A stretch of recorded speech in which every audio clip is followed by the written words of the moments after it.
السلام علیکم ورحمۃ اللہ وبرکاتہ، نحمدہ ونصلی علی رسولہ الکریم، اما بعد فاعوذ باللہ من الشیطان الرجیم، بسم اللہ الرحمن الرحیم، رب اشرح لی صدری ویسر لی امری واحلل عقدۃ من لسانی یفقہوا قولی۔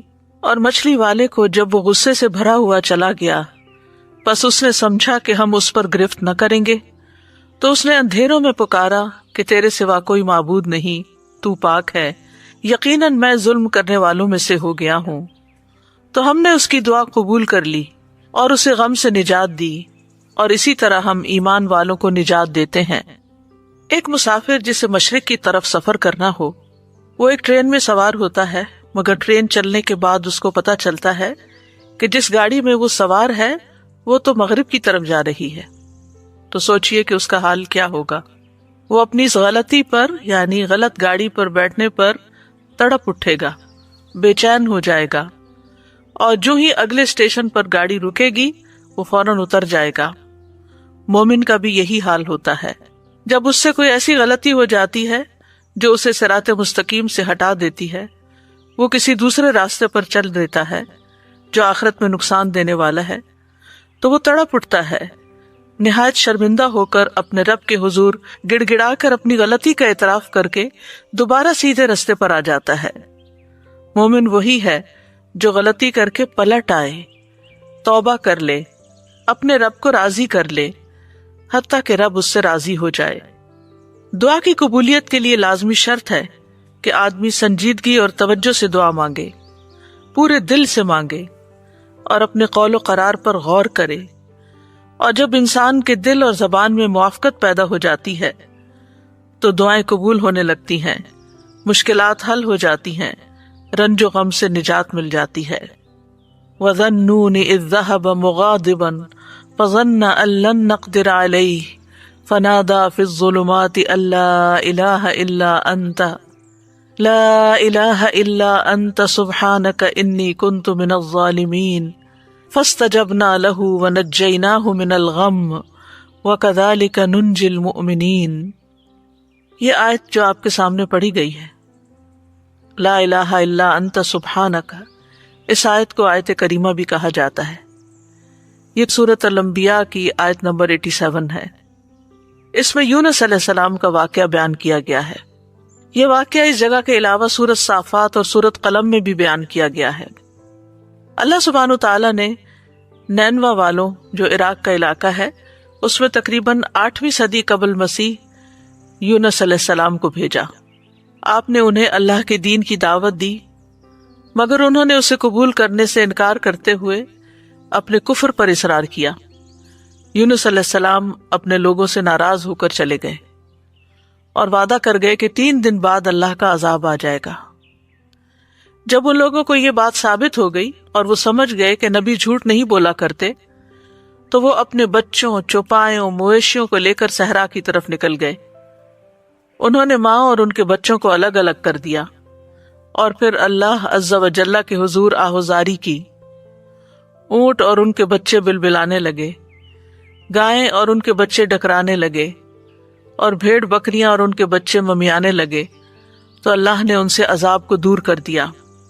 یونس علیہ السلام کی قوم سے عذاب ٹل گیا، انہوں نے عذاب اپنی آنکھوں سے دیکھا، لیکن ایمان لانے پر، توبہ کرنے پر، اللہ کی طرف سچے دل سے پلٹنے پر اللہ سبحانہ تعالیٰ نے ان سے عذاب ٹال دیا۔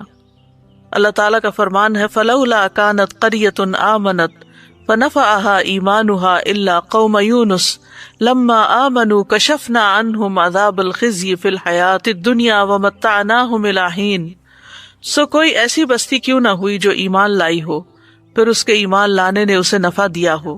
یونس کی قوم کے سوا جب وہ ایمان لے آئے تو ہم نے ان سے ذلت کا عذاب دنیا کی زندگی میں ہٹا دیا اور انہیں ایک وقت تک سامان دیا۔ جب قوم نے توبہ کر لی تو ان کا عذاب ٹل گیا۔ دوسری طرف یونس علیہ السلام کچھ دور جا کر لوگوں کے ساتھ ساحل سمندر پر ایک کشتی میں سوار ہو گئے۔ جو ہی کشتی میں سوار ہوئے، کشتی ڈگمگانے لگی اور لوگوں کو غرق ہونے کا خطرہ پیدا ہو گیا۔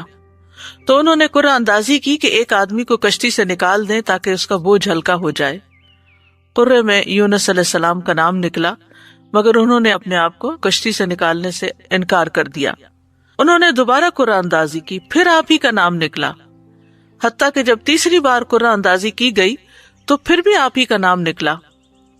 اللہ سبحانہ تعالیٰ کا اس سلسلے میں فرمان ہے فَسَاهَمَ فَكَانَ مِنَ الْمُدْحَضِينَ، پھر وہ قرہ میں شریک ہوا تو ہارنے والوں میں سے ہو گیا، قرہ ان کے نام نکل آیا۔ یہ دیکھ کر یونس علیہ السلام کھڑے ہو گئے، انہوں نے کپڑے اتارے اور دریا میں چھلانگ لگا دی۔ ابن مسعود رضی اللہ عنہ کہتے ہیں کہ اللہ سبحانہ تعالیٰ نے بحر اخضر سے ایک مچھلی کو بھیجا جو دریاؤں کے پانی کو پھاڑتی ہوئی پہنچی۔ اس نے اس وقت یونس علیہ السلام کو نگل لیا جب انہوں نے کشتی سے چھلانگ لگائی تھی، یعنی جو ہی انہوں نے سمندر میں چھلانگ لگائی فوراً ایک مچھلی نے ان کو ہڑپ کر لیا۔ اللہ سبحانہ تعالیٰ نے اس مچھلی کی طرف وحی نازل فرمائی تھی کہ تو نے یونس علیہ السلام کے گوشت کو نہیں کھانا، نہ ہی ہڈی کو نقصان پہنچانا ہے، کیونکہ یونس تیرے لیے رزق نہیں بلکہ تیرا پیٹ اس کے لیے محض قید خانہ ہے۔ دیگر آیات میں بھی اس واقعے کی تفسیر ملتی ہے وَإِنَّ يُونُسَ لَمِنَ الْمُرْسَلِينَ إِذْ أَبَقَ إِلَى الْفُلْكِ الْمَشْحُونِ فَسَاهَمَ فَكَانَ مِنَ الْمُدْحَضِينَ فَالْتَقَمَهُ الْحُوتُ وَهُوَ مُلِيمٌ، اور بلا شبہ یونس یقیناً رسولوں میں سے تھا، جب وہ بھری ہوئی کشتی کی طرف بھاگ کر گیا پھر وہ قرے میں شریک ہوا تو ہارنے والوں میں سے ہو گیا، پھر مچھلی نے اسے نگل لیا اس حال میں کہ وہ مستحق ملامت تھا۔ دوسری طرف ان کی قوم کی کثیر تعداد لوگوں نے ایمان قبول کر لیا۔ تو بہرحال اس آیت میں اللہ سبحانہ تعالیٰ خوبصورت انداز میں یونس علیہ السلام کا قصہ بیان کرتے ہیں۔ وَذَنُّونَ، اور نون والا، نون عربی میں کہتے ہیں ہوت کو، یعنی مچھلی کو، اس کی جمع ہوتی ہے نینان اور انوان، اور ان کا نام یہ کس لیے پڑا؟ کیونکہ مچھلی نے آپ کو نگل لیا تھا، اور اس نے تو اللہ کے حکم سے ہی نگلا تھا، تو اللہ سبحانہ تعالیٰ نے اپنے بندے یونس علیہ السلام کو خوبصورت ذکر اور اچھی تعریف کے ساتھ یاد کیا اور کہا کہ اور مچھلی والا، یعنی یہ بھی ایک پیار کا انداز ہے۔ اذ ذهب مغاضبا، جب وہ غضبناک ہو کے نکلا، یعنی اپنی قوم سے ناراض ہو گیا۔ فظن ان لن نقدر علیہ، تو سمجھا کہ ہم اس پر قدرت نہیں رکھتے، یعنی ہم کیا اس کو سزا دینے پر قادر نہیں، پکڑنے پر قادر نہیں۔ تو انہوں نے کیا کیا؟ جب مچھلی نے نگلا فنادا فی الظلمات، تو اندھیروں میں اپنے رب ہی کو پکارا، اپنے رب ہی کی طرف رجوع کیا۔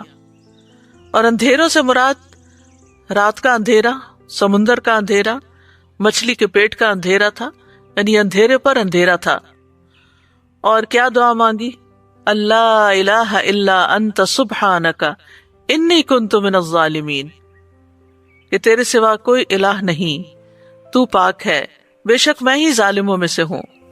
تو یونس علیہ السلام نے اللہ تعالیٰ کو ان کی کامل الوہیت کا اقرار کرتے ہوئے پکارا، اللہ کی ذات کو ہر نقص، ہر عیب، ہر آفت سے منزہ اور پاک قرار دیا، اور اپنے ظلم اور جرم کا اعتراف کر لیا۔ انی کنت من الظالمین کہہ کر اپنے آپ کو ظالم قرار دیا۔ ظلم جو ہے ایک انسان اور اللہ تعالیٰ کے درمیان ہوتا ہے، دوسرا انسان کا اپنے اور لوگوں کے درمیان ہوتا ہے، تیسرا انسان کا اپنے اور اپنے نفس کے درمیان ظلم کرنا ہوتا ہے۔ تو بہرحال جب انہوں نے اپنی غلطی کا اعتراف کیا تو اللہ تعالیٰ فرماتے ہیں نیکسٹ آیت میں فَاسْتَجَبْنَا لَهُ، تو ہم نے اس کی دعا قبول کر لی۔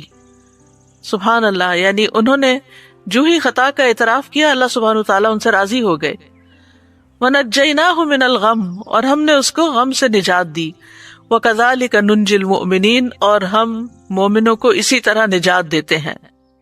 تو یہاں دراصل مومنوں کو ایمان لانے، اس پر ثابت قدم رہنے اور اس دعا کو زیادہ سے زیادہ پڑھنے کی ترغیب دی جا رہی ہے، کیونکہ وہ جان چکے ہیں کہ یونس علیہ السلام کو اس کلمے کی وجہ سے نجات ملی تھی، اور یہ ہر اس مومن کے لیے خوشخبری ہے، وعدہ ہے جو کسی بھی تکلیف اور غم میں مبتلا ہو جائے تو وہ ان الفاظ کے ساتھ اپنے رب کو پکارے تو رب ضرور اس کو اس تکلیف سے نجات دے گا، کیونکہ یہ رب کا وعدہ ہے۔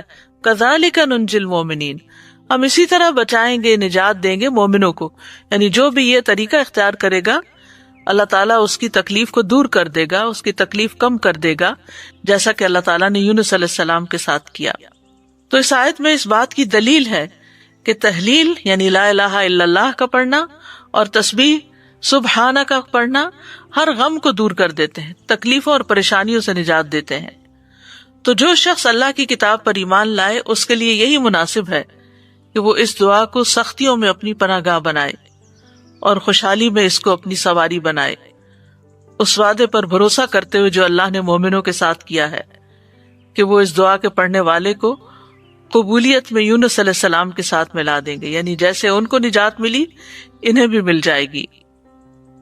یونس علیہ السلام سے ایک خطا ضرور ہوئی، لیکن انہوں نے اس کا اعتراف کیا تو اللہ سبحانہ تعالیٰ نے ان کو دوبارہ چن لیا۔ نبی صلی اللہ علیہ وسلم نے فرمایا کسی شخص کے لیے یہ کہنا جائز نہیں کہ میں یونس بن متیٰ سے بہتر ہوں، کہ میں نے وہ غلطی نہیں کی جو ان سے ہو گئی تھی۔ تو یہ یونس علیہ السلام کی دعا ہے، لا الہ الا انت سبحانک انی کنت من الظالمین۔ نبی صلی اللہ علیہ وسلم نے فرمایا ذوالنون کی دعا جب وہ مچھلی کے پیٹ میں تھے، یعنی لا الہ الا انت سبحانک انی کنت من الظالمین، جب بھی کوئی مسلمان کسی معاملے میں ان الفاظ کے ساتھ اپنے رب سے دعا کرے وہ دعا اس کے لیے ضرور قبول ہوگی، یعنی یہ دعا کی قبولیت کا ذریعہ بھی ہے۔ یہ دکھ دور کرنے والے کلمات ہیں۔ رسول اللہ صلی اللہ علیہ وسلم نے فرمایا کیا میں تمہیں ایسی چیز نہ بتاؤں کہ جب تم میں سے کسی آدمی کو دکھ اور پریشانی اور دنیا کی آزمائشوں میں سے کوئی آزمائش آئے تو وہ اس دعا کو پڑھے تو اس کی تکلیف دور ہو جائے گی؟ تو آپ سے کہا گیا کیوں نہیں؟ آپ نے فرمایا وہ مچھلی والے کی دعا ہے، لا الہ الا انت سبحانک انی کنت من الظالمین، تیرے سوا کوئی الہ نہیں، تو پاک ہے، بے شک میں ہی ظالموں میں سے ہوں۔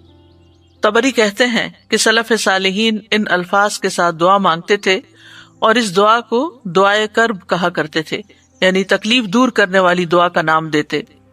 اور لا الہ الا اللہ جو ہے یہ افضل ترین ذکر ہے، اس کے ذریعے بھی بندے کو پریشانیوں اور غموں سے چھٹکارا ملتا ہے۔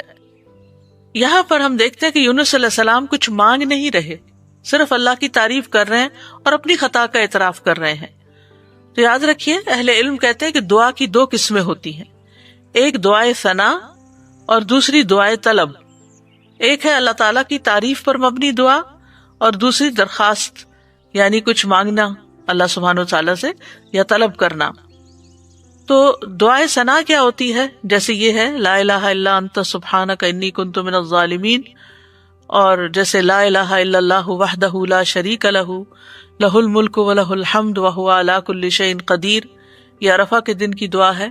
اسی طرح ایوب علیہ السلام نے جو دعا کی تھی انی مسنی الضر وانت ارحم الراحمین، یہ بھی اللہ تعالیٰ کی حمد و ثنا ہے۔ اور دعائے طلب کیا ہے؟ جس میں انسان اللہ کا ذکر اور تعریف کر کے اس سے کچھ مانگتا ہے، یعنی اسپیسیفک دعا کرتا ہے۔ تو اس دعا میں ایک طرف لا الہ الا انت سبحانک ہے اور دوسری طرف اپنی خطا کا ارتکاب ہے۔ یاد رکھیے کہ نبی صلی اللہ علیہ وسلم سے اس دعا کی کوئی محدود گنتی وارد نہیں ہوئی۔ یونس علیہ السلام کے بارے میں بھی نہیں پتہ چلتا کہ انہوں نے کتنی دفعہ اس کو پڑھا، لیکن انہوں نے ایک دفعہ بھی جب اس کو پڑھا ہوگا پوری تڑپ کے ساتھ، پوری شدت کے ساتھ، تو اللہ سبحانہ تعالیٰ نے ان کی دعا قبول کر لی۔ تو اس لیے لازم اپنے اوپر نہ کیجئے کہ 1.25 لاکھ دفعہ ہی ضرور اس کو پڑھنا ہے یا 100 دفعہ ہی ضرور پڑھنا ہے۔ جتنی دفعہ چاہے آپ پڑھیں، چاہے 1,00,000 دفعہ پڑھیں، چاہے 100 دفعہ پڑھیں، لیکن پابندی اس کی ضروری نہیں کہ اتنا پڑھیں گے تو دعا قبول ہوگی۔ اصل چیز ہے وہ جذبہ، وہ اخلاص، وہ شوق، وہ تڑپ جس کے ساتھ انسان دعا مانگتا ہے۔ تو اس دعا کے اوپر آپ غور کریں تو اس میں سب سے پہلے لا الہ الا اللہ ہے جو کمال توحید کا بیان ہے،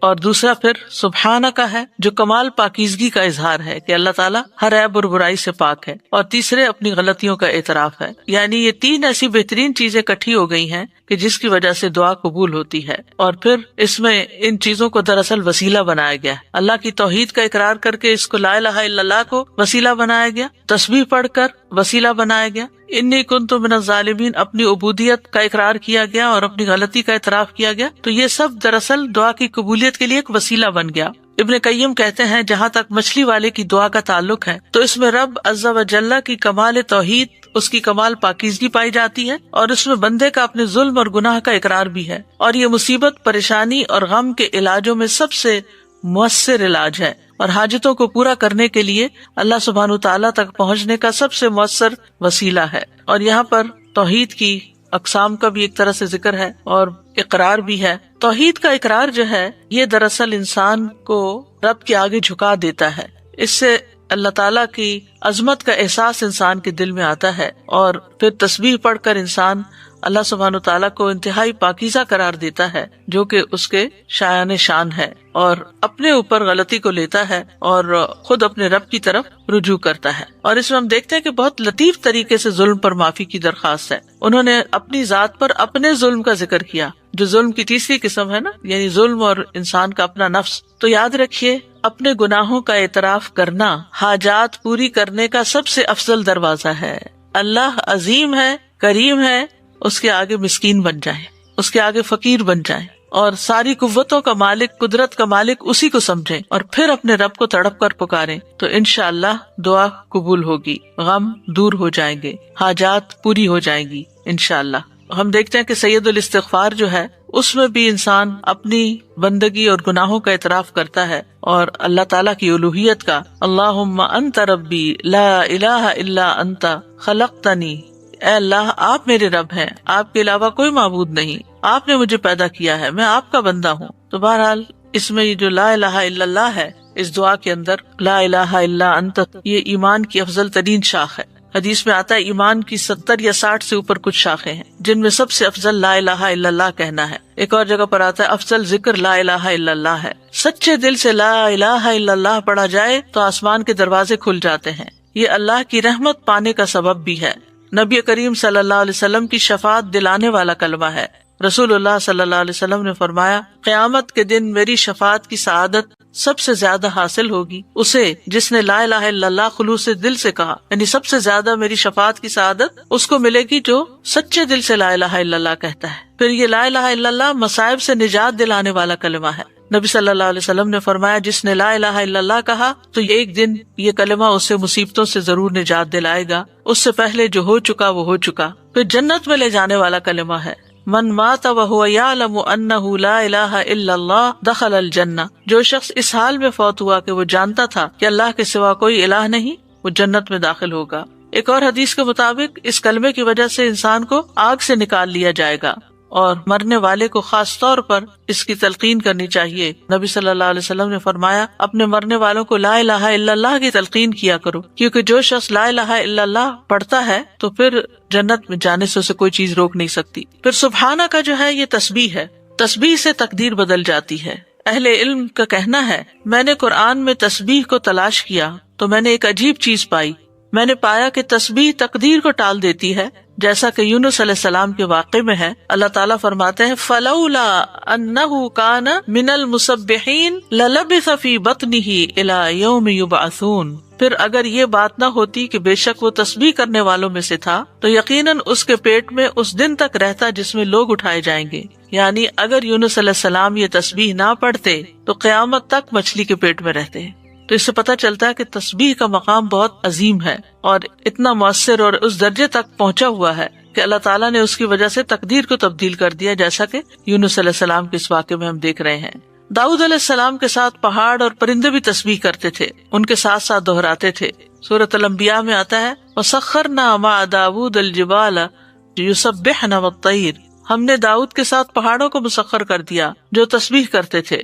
زمین آسمان کی تمام مخلوقات تسبیحات کرتی ہیں۔ سورۃ النور میں آتا ہے، الم تر ان اللہ یسبح لہ من فی السماوات والارض، کیا آپ نے نہیں دیکھا کہ بے شک اللہ کی تسبیح کرتے ہیں جو آسمانوں اور زمین میں ہیں۔ زکریا علیہ السلام کے بارے میں آتا ہے کہ انہوں نے اپنی قوم کو بھی تسبیح کی تلقین کی، ان سبحوا بکرۃ وعشیا، یہ سورۃ مریم کی آیت نمبر 11 ہے۔ موسیٰ علیہ السلام کی دعا میں بھی ہم دیکھتے ہیں، وہ کہتے ہیں، وَاجْعَل لِّي وَزِيرًا مِّنْ أَهْلِي هَارُونَ أَخِي أُشْدُدْ بِهِ أَزْرِي وَأَشْرِكْهُ فِي أَمْرِي كَيْ نُسَبِّحَكَ كَثِيرًا وَنَذْكُرَكَ كَثِيرًا، اور میرے لیے میرے گھر والوں میں سے ایک بوجھ ہٹانے والا بنا دے، ہارون کو جو میرا بھائی ہے، اس کے ساتھ میری پشت مضبوط کر دے اور اسے میرے کام میں شریک کر دے، تاکہ ہم تیری بہت زیادہ تسبیح کریں۔ یعنی مل کے تیری تسبیح کریں. اہل جنت بھی اللہ تعالیٰ کی تسبیح کریں گے. جنت والوں کا تذکرہ کرتے ہوئے اللہ تعالیٰ فرماتے ہیں دعواہم فیہا سبحانک اللہم وتحیتہم فیہا سلام. ان کی دعا ان میں یہ ہوگی پاک ہے تو اے اللہ، اور ان کی آپس کی بات ان باغات میں سلام ہوگی. یعنی جہاں سے جو گزرے گا دیکھے گا ایک دوسرے کو ملے گا تو سلام کرے گا. فرشتے بھی اپنے رب کی تسبیح کرتے ہیں. والملائکۃ یسبحون بحمد ربہم ویستغفرون لمن فی الارض. فرشتے اپنے رب کی حمد کے ساتھ تسبیح کرتے ہیں اور ان لوگوں کے لیے بخشش کی دعا کرتے ہیں جو زمین میں ہیں. تسبیح کے بہت سے فائدے بھی ہیں. اللہ کے ہاں قربت اور فضیلت پانے کا آسان راستہ ہے. رسول اللہ صلی اللہ علیہ وسلم نے فرمایا تم لوگ اللہ کی عظمت کا جو ذکر کرتے ہو، یعنی تسبیح، تحلیل اور تحمید کے الفاظ کہتے ہو، وہ عرش کے ارد گرد چکر لگاتے ہیں. ان کلمات کی ایسی بھنبھناہٹ ہوتی ہے جیسے شہد کی مکھیوں کی بھنبھناہٹ. وہ کلمات اپنے ذکر کرنے والے کی اللہ کے ہاں یاد دلاتے ہیں. کیا تم میں سے کوئی نہیں چاہتا کہ اس کے لیے کوئی ایسا ہو یا ہمیشہ اللہ کے ہاں اس کی یاد دلائی جاتی رہے؟ تو تسبیح سے یہ چیز ہوتی ہے. پھر دل کی گھٹن اور تنگی کا علاج بھی ہے. قرآن مجید میں آتا ہے وَلَقَدْ نَعْلَمُ أَنَّكَ يَضِيقُ صَدْرُكَ بِمَا يَقُولُونَ فَسَبِّحْ بِحَمْدِ رَبِّكَ وَكُن مِّنَ السَّاجِدِينَ وَاعْبُدْ رَبَّكَ حَتَّى يَأْتِيَكَ الْيَقِينُ. اور بلا شبہ یقیناً ہم جانتے ہیں کہ بے شک تیرا سینہ اس سے تنگ ہوتا ہے جو وہ کہتے ہیں. بس اپنے رب کی حمد کے ساتھ تسبیح کرو اور سجدہ کرنے والوں میں شامل ہو جاؤ اور اپنے رب کی عبادت کرو یہاں تک کہ تیرے پاس یقین آ جائے. پھر اسی طرح پریشانی، ڈر اور خوف دور کرنے کا ذریعہ ہے. رسول اللہ صلی اللہ علیہ وسلم نے فرمایا جو رات سے خوف کھائے کہ وہ اسے پریشان کرے گی، یا مال خرچ کرنے سے بخل کرے، یا دشمن سے مقابلہ کرنے سے ڈرے، تو اسے چاہیے کہ وہ اس قول کی کثرت کر دے سبحان اللہ و بحمدہ، کیونکہ یہ اللہ کے نزدیک سونے کا پہاڑ اللہ عز و جل کے راستے میں خرچ کرنے سے زیادہ محبوب ہے. اور کس کے پاس سونے کا پہاڑ ہے ہمارے ہاں؟ لیکن اگر ہم یہ تسبیح پڑھتے ہیں تو انشاءاللہ اتنا بڑا اجر و ثواب ملے گا. پھر اسی طرح تسبیح کو صدقہ بھی کہا گیا. نبی صلی اللہ علیہ وسلم نے فرمایا تم میں جو آدمی صبح کرتا ہے تو اس کے ہر جوڑ پر صدقہ لازم ہے. تو ہر مرتبہ سبحان اللہ کہنا صدقہ ہے، ہر مرتبہ الحمدللہ کہنا صدقہ ہے، اور ہر مرتبہ لا الہ الا اللہ کہنا صدقہ ہے، ہر مرتبہ اللہ اکبر کہنا صدقہ ہے. نیکی کا حکم دینا صدقہ ہے اور برائی سے روکنا بھی صدقہ ہے. تو اس طرح انسان کے 360 جوڑوں کے صدقات ان تسبیحات سے بھی ادا ہو جاتے ہیں. پھر اسی طرح سبحان اللہ کے ذریعے نیکیاں ملتی ہیں، گناہ مٹ جاتے ہیں. سعد رضی اللہ عنہ کہتے ہیں ہم رسول اللہ صلی اللہ علیہ وسلم کے پاس تھے تو آپ نے فرمایا کیا تم میں سے کوئی ہر دن 1000 نیکیاں کمانے سے عاجز ہے؟ آپ کے پاس بیٹھے لوگوں میں سے کسی نے پوچھا ہم میں کوئی آدمی 1000 نیکیاں کیسے کما سکتا ہے؟ آپ نے فرمایا جو آدمی 100 مرتبہ سبحان اللہ پڑھتا ہے اس کے لیے 1000 نیکیاں لکھی جاتی ہیں یا اس کی 1000 خطائیں مٹا دی جاتی ہیں. پھر اسی طرح رسول اللہ صلی اللہ علیہ وسلم نے فرمایا جو شخص سبحان اللہ و بحمدہ ایک دن میں 100 بار کہے تو اس کے گناہ معاف کر دیے جاتے ہیں، اگرچہ وہ سمندر کی جھاگ کے برابر ہی کیوں نہ ہو. یہ صحیح مسلم کی روایت ہے. ایک بار تسبیح پڑھنے سے زمین و آسمان بھر جاتے ہیں. آپ صلی اللہ علیہ وسلم نے یہ بھی فرمایا کہ جس نے سورج طلوع ہونے اور اس کے غروب ہونے سے قبل 100 بار سبحان اللہ کہا تو یہ 100 اونٹوں سے بہتر ہے. سورج طلوع ہونے اور اس کے غروب ہونے سے قبل 100 بار سبحان اللہ پڑھنا. پھر بات ہوتی ہے انی کنت من الظالمین پر، کہ بے شک میں ظالموں میں سے ہوں، یعنی اپنے گناہوں کا اعتراف. تو یاد رکھیے جو شخص توبہ کرتا ہے اللہ تعالیٰ اس سے محبت کرتا ہے، جو اپنے گناہوں کا اعتراف کرتا ہے اللہ تعالیٰ اس سے خوش ہوتا ہے. قرآن مجید میں آتا ہے ان اللہ یحب التوابین ویحب المتطہرین، بے شک اللہ توبہ کرنے والوں اور پاک رہنے والوں سے محبت کرتا ہے. ایک اور جگہ پر آتا ہے رسول اللہ صلی اللہ علیہ وسلم نے فرمایا اللہ تم میں سے کسی کی توبہ پر اس سے زیادہ خوش نہیں ہوتا جتنا تم میں سے کوئی اپنی گمشدہ سواری کو پا لینے کے وقت خوش ہوتا ہے. یعنی جس طرح تمہیں کھوئی ہوئی سواری اپنی مل جائے جنگل صحرا میں تو تم خوش ہو جاؤ گے کہ اب تمہاری زندگی کے بچنے کا سامان مل گیا، تو اسی طرح اللہ تعالیٰ اس سے بھی زیادہ خوش ہوتے ہیں جب کوئی شخص توبہ کرتا ہے.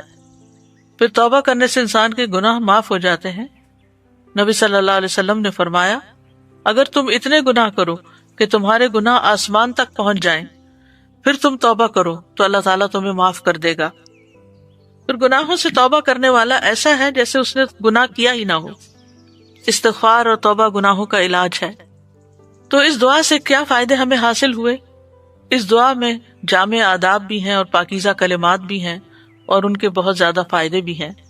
کبھی کسی سے براہ راست کچھ مانگنے کی بجائے اشارتاً بات کی جائے تو اس کا بھی جواز ملتا ہے، جیسے اس دعا کے اندر اشارتاً بات کی گئی ہے، ڈائریکٹ دعا نہیں کی گئی۔ پھر یہ کہ کچھ اللہ سبحانہ وتعالیٰ سے مانگتے ہوئے دعا کے آداب اور قبولیت کے اسباب کو بھی ملحوظ رکھنا چاہیے، اور وہ اس دعا میں جمع ہو گئے ہیں۔ یعنی بندہ اپنی دعاؤں میں اپنی پریشانی، اپنے غموں اور مصیبتوں کے وقت اس دعا کو کثرت سے اختیار کر لے۔ دعا میں اللہ کی توحید کا ذکر کیا جائے۔ تسبیح تکلیفوں اور پریشانیوں سے نجات کا سبب ہے۔ توحید، ایمان اور گناہوں کا اعتراف دنیا اور آخرت کی ہلاکتوں سے بچانے والا ہے۔ گناہ نعمتوں کے زوال اور عذاب کے حصول کا سبب ہے، یعنی نعمتوں کے زائل ہونے اور عذابوں کے حاصل ہونے کا، مصیبتوں کے آنے کا سب سے بڑا جو سبب ہے وہ انسان کے اپنے ہی گناہ ہیں۔ اللہ سبحانہ وتعالیٰ سے حسن ظن رکھنا چاہیے۔ باوجود اس کے کہ وہ نبی تھے، ان کا بڑا مقام تھا، لیکن انہیں جن حالات سے واسطہ پیش آیا تو انہوں نے اپنے آپ کو قصوروار قرار دیا، اللہ تعالیٰ کو بلیم نہیں کیا یا کسی اور کو نہیں کیا۔ پھر یہ ہے کہ انسان یہ یاد رکھے کہ اس کے اوپر جو مصیبت آتی ہے وہ انسان کی اپنی کوتاہی کی وجہ سے آتی ہے۔ اللہ سبحانہ وتعالیٰ تو ہر نقص اور عیب سے پاک ہے۔ پھر اسی طرح اس دعا سے یہ بھی پتہ چلتا ہے کہ مخلوقات خواہ کوئی بھی مقام اور مرتبہ حاصل کر لیں، وہ اللہ ہی کی محتاج ہیں۔ مخلوقات میں سب سے زیادہ بڑے درجے اور رتبے والے انبیاء ہوتے ہیں، لیکن وہ بھی اللہ کے بندے ہوتے ہیں۔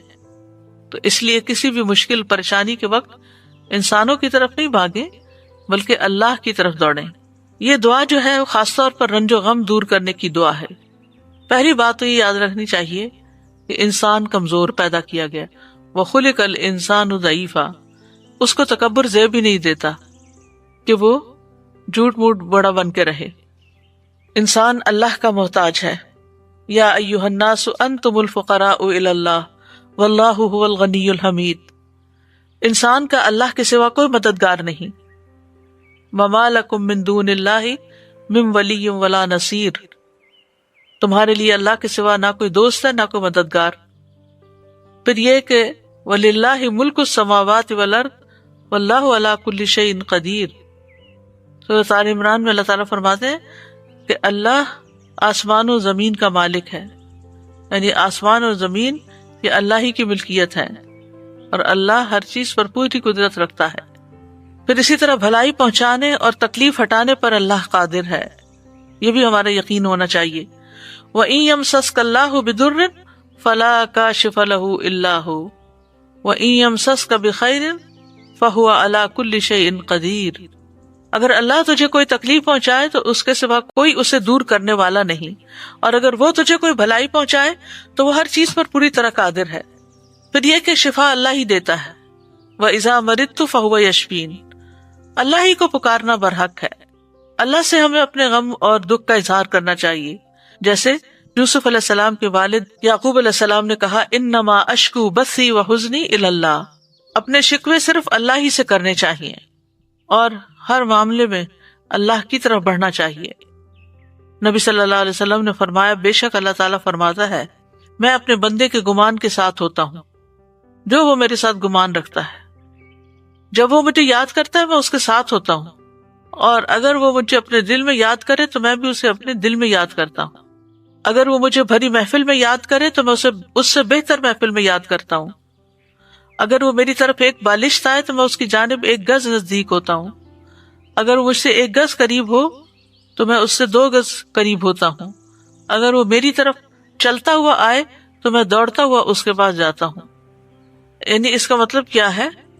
اس کا مطلب یہ ہے کہ انسان کسی بھی تکلیف، مشکل، مصیبت کے وقت اللہ سبحانہ تعالیٰ کی طرف ہی پلٹے، اس سے رجوع کرے، اسے گڑ گڑا کر دعا کرے، اور پھر جن چیزوں کا اللہ نے حکم دیا ان کو بجا بھی لائے۔ ہمیشہ اللہ سے اچھا گمان رکھنا چاہیے، ہر حال میں اللہ سے راضی رہنا چاہیے، اللہ ہی پر بھروسہ رکھنا چاہیے۔ دوسرا یہ کہ دنیا کی فکر چھوڑ کر آخرت کی فکر کرنی چاہیے۔ نبی صلی اللہ علیہ وسلم نے فرمایا جو اپنے غموں کو ایک ہی غم بنا لے یعنی آخرت کا غم تو اللہ دنیا کے غموں سے اسے کفایت کرے گا۔ حدیث میں یہ آتا ہے جس شخص کا مقصد اور اس کی حرص دنیا ہو وہی اس کا ہدف بن جائے اور اسی کی نیت وہ کرتا ہو تو اللہ تعالیٰ اس کی آنکھوں کے سامنے اس کا فقر و فاقہ کر دیتے ہیں، اس پر اس کے معاملات بکھیر دیتے ہیں اور اس کو اس سے اتنا ہی ملتا ہے جو اس کے لیے لکھ دیا گیا ہو۔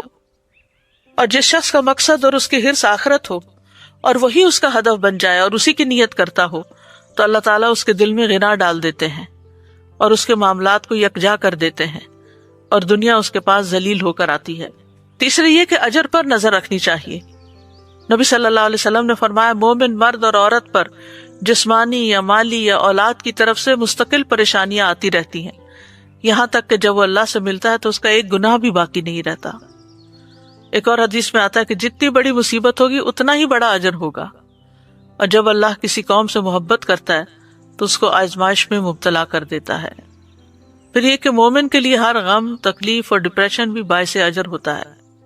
نبی صلی اللہ علیہ وسلم نے فرمایا کسی مومن آدمی کے پاس جب کوئی تکلیف یا ایذا، بیماری یا رنج، یہاں تک کہ اگر اسے کوئی فکر ہی ہو تو اس سے اس کے گناہوں کا کفارہ کر دیا جاتا ہے۔